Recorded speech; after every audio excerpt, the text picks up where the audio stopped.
Basically, the Republicans in the Senate blocked the jobs bill, and now they're splitting it apart. And the first piece up is the $35 billion for first responders and teachers. This money is really directed to get people back to work. This building is a perfect example of, building in dire need of capital improvements. The windows don't close. So in the winters, they stay open. And they stuff them, and the kids walk around in their coats. So the kids walk around in their coats, and stuff the windows, and they don't close because the roof is sagged. And they can't close. It's always good to see that. Which is so statistics, right? Let's look at that. Can we take a picture of this?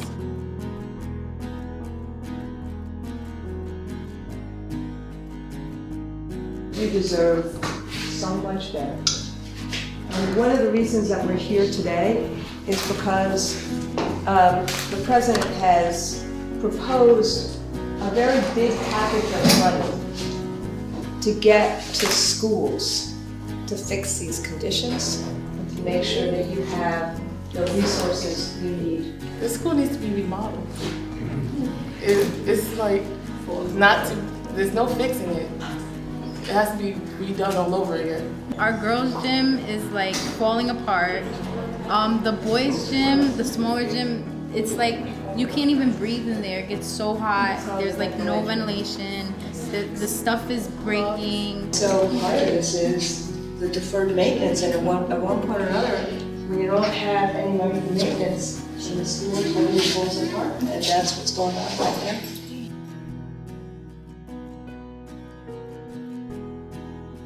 At a high school who serves 92% students who earn free and reduced price lunch.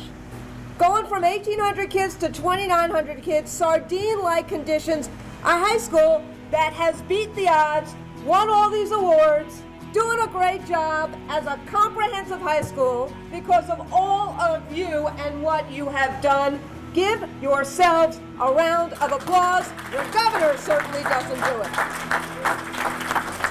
I came here to focus on the needs of this school and other schools in New Jersey and in the tri-state area. Needs that would be corrected, remedied, if we could get some of the Republicans in the Congress to think like Congressman Rothman thinks, to think like the president thinks in terms of getting people to work and building things that kids and communities need. That's what the Jobs Act is about. It's a lot of money, but it could be paid for if the people who did pretty well in the last 10 years just dug a little deeper into their pockets, like many of you do every single day for school supplies for kids. This week, North Bergen High School will celebrate its 50th anniversary. Like most 50-year-olds, it is in great need of physical improvement. We have an overcrowding problem which needs to be addressed. There are too many students and too few classrooms. We have an antiquated media center that should be brought into the 21st century. Given the financial strains we are under here in New Jersey, the Americans' Job Act will provide the much-needed funding to complete these projects. There's one thing about this economy, we need to create jobs. And in order to create jobs, we need to have an educated workforce. And when we have this money, we don't want this money for ourselves as teachers. We want this money so we can educate our students, so we can make them believe that they matter, so they can look around at the building and say, it's important that we're here, that society looks at us and we matter, we want to do the best that we can. And the great thing about democracy is that every one of our students can come to every school. It doesn't matter where they come from. And they're entitled to an education, and they're entitled to an opportunity to better themselves. And this money will give our kids this opportunity to better themselves and fulfill their own American dream. So now more than ever, we have to say, yeah, we're here behind it. We're great teachers, and we do what we do, all of us here. But we want more for our students. So let's pass this. Make sure everybody passes it. Thank you. In this school, they took us to the annex where they need to do more work to put more classrooms, and it's very outdated, and it was temporary a long time ago, and it's definitely not where anybody would want to send their kids to learn. And for somebody like me in the building trades, I see it also as an opportunity for a job to make money. And me, along with my fellow union members, have been out of work for a long time. Anybody lucky enough to put away money for retirement has taken it to be able to pay their bills. And it's a win-win, and they really need to pass the Jobs Act.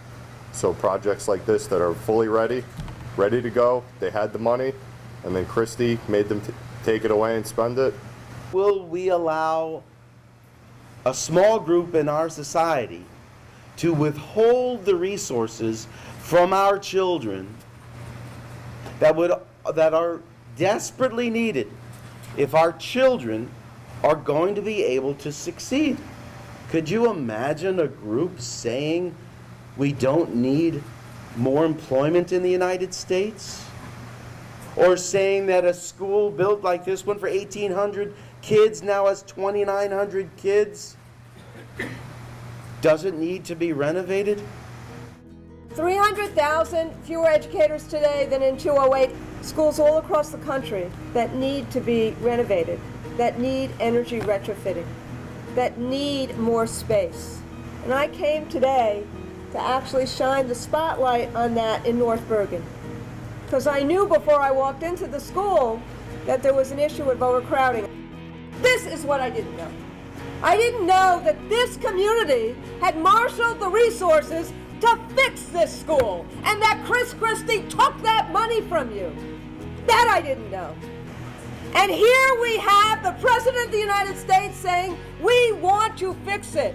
We want to make sure that that field, which is an accident waiting to happen, can be renovated so that kids can play on it, so that you don't have to have these portables that have basically become a mainstay of this school. We are trying to get you those resources. That's what the American Jobs Act is about, so that kids can have a decent education. Thank you.